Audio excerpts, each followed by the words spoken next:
I want a national unifying politics which puts Britain first, not Pakistan, not Gaza, not any other foreign policy thing, Britain first. Not Israel?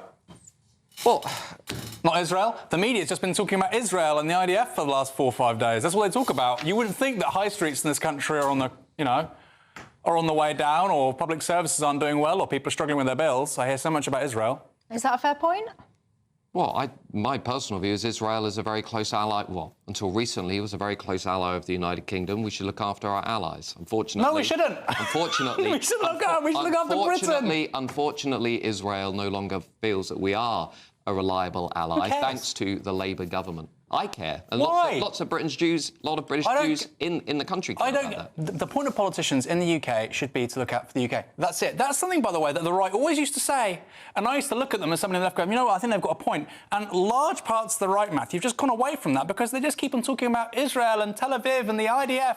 They're making the IDF a protected characteristic.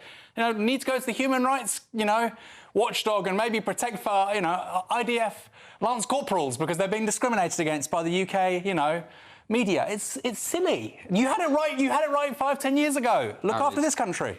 It's not silly to say Israel has a right to self-determination and to protect its own people. Every country does. That Britain's, particularly British Jews, also feel profoundly unsafe about the direction of travel in this country. So hold on. You started this by saying British politicians shouldn't be talking about other countries. I say, nor Israel. And then you say, no, actually, no, they should be talking about Israel. You need to make your mind up. I'm not saying they should be talking about Israel. I'm saying I have less of an issue with them talking about countries that are our allies than people who are actively trying to organise politics along sectarian lines, which is what this independent group is going to do.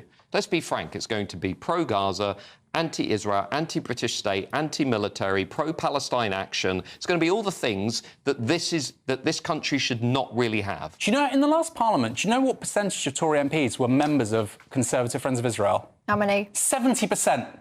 Be friends of your own constituencies.